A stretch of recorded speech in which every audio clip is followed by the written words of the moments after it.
Jésus, nous te couronnons, nous te proclamons roi, présent au milieu de nous.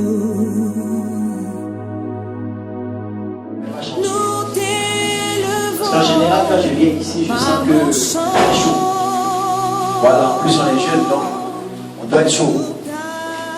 Ce n'est pas des amens qui font pitié, comme si on sortait de toute forme d'épreuve. Alléluia. Amen. Ça commence à aller. Le thème que j'ai choisi ce soir pour nous exhorter,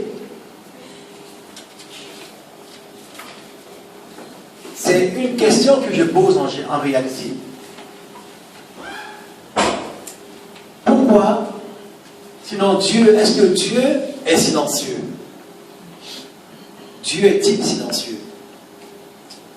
Parce que je sais que beaucoup d'entre nous se posent la même question.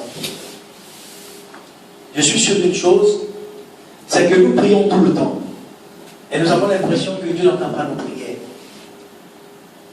Par moments, nous traversons des difficultés et on se pose la question de savoir même est-ce que Dieu écoute nos prières. Par moments, nous avons tendance à ressentir la pression de l'esprit mauvais, du malin ou même des frères et sœurs. Et on se pose la question, on prie le Seigneur, on n'entend pas sa voix. Est-ce qu'il est muet? Est-ce que Dieu est silencieux? Est-ce que Dieu n'écoute pas nos prières? Est-ce qu'il a des privilégiés? Amen. Amen. Je pense que tous, on se pose la même question. Vrai ou pas vrai? Tu es d'accord, dis Amen. Amen. Alors il arrive un moment quand même où on doit avoir une réponse de la part du Seigneur. Parce que c'est bien de poser la question. C'est bien de parler avec le Seigneur parce que prier, c'est parler avec Dieu. Mais si on parle, qu'on a l'impression de parler seul, il y a un problème. Parce qu'en contrepartie, on attend une réponse de la part du Seigneur. Mais il est où ce Dieu vivant? Puisque dans la parole, on nous dit qu'il est vivant. On nous dit qu'il parle. On nous dit qu'il réagit et qu'il agit en notre faveur. Nous qui l'avons accepté comme Seigneur et Sauveur. Mais alors il est où? Et on se pose la question, mais pourquoi on est malade? Pourquoi on souffre? Pourquoi il y a la pauvreté? Pourquoi il y a des gens qui peinent? Pourquoi il y a des hommes remplis, animés d'esprits mauvais? Mais ce Dieu, il est où? Est-ce qu'il est absent? Amen. Et moi aussi je me pose la question. Et c'est dans cette quête que le Seigneur va me révéler un peu ce pourquoi je me suis posé ces questions. Parce qu'au moment où je me posais ces questions, le Seigneur me dit, mais pourquoi tu ne te poses pas la question? Toi tu es en bonne santé, pourquoi ton frère n'est pas en bonne santé? Il me dit, pose-toi la question de savoir, toi tu as un bon travail, pourquoi ton frère n'a pas un travail? Pourquoi lui n'a rien du tout? Est-ce que tu t'es posé la question? Non. Parce que ce qui nous intéresse, c'est pour nous. On ne pense pas aux autres. Alors le Seigneur va te dire, mais pourquoi toi tu ne penses pas à l'autre?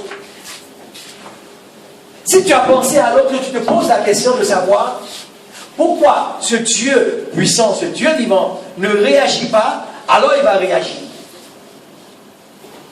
Amen. Amen. Il y a un Dieu vivant. Ce Dieu-là, il n'a pas changé. Je vous assure que ce Dieu, il n'a pas changé.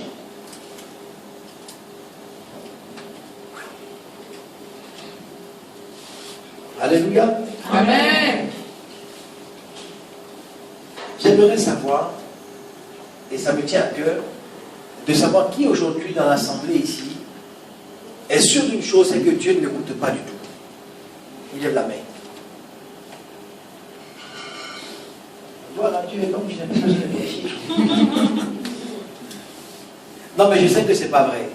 On ne lève pas la main parce qu'on se dit que quelque part. Non, vous savez, Il est arrivé un moment où je me suis dit, mais Dieu ne m'écoute pas du tout. Vous savez, on a l'impression que lorsqu'on va prêcher et que la grâce de Dieu descend sur l'assemblée, on se dit, mais nous on prie, les gens sont bénis et puis nous on n'est pas bénis. Oui, c'est vrai, et on se pose la question.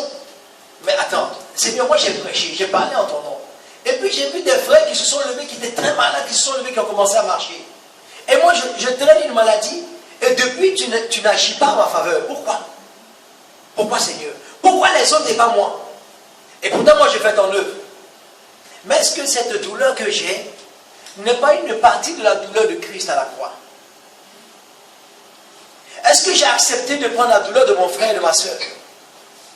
C'est ça la compassion. Celui qui aspire au don de guérison doit commencer à supporter, à accepter la douleur de l'autre. Alléluia. Je me suis longtemps posé la question. Et vous savez, le cheminement avec le Seigneur, c'est tous les jours. Ce n'est pas un jour. On vient, on écoute la parole de Dieu, et puis on a appris, et puis on avance.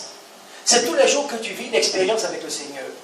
Aujourd'hui, si par exemple, tu as expérimenté la puissance de la parole de Dieu, le Seigneur te fera en sorte que tu expérimentes autre chose. Mais c'est une expérience personnelle. Ce n'est pas simplement que j'ai écouté la parole, je la mets en pratique et je reçois. Non. C'est vrai que si tu la mets en pratique, tu seras quand même quelque part éprouvé. Ou tu vas te poser la question.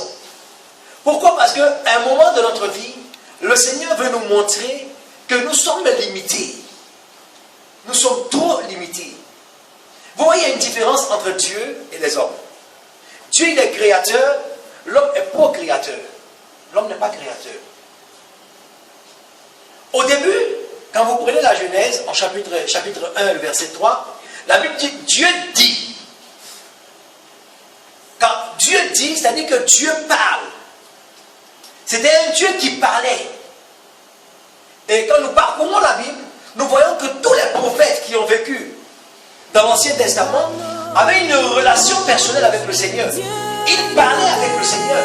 Ils échangeaient avec Dieu comme j'échange avec Dieu.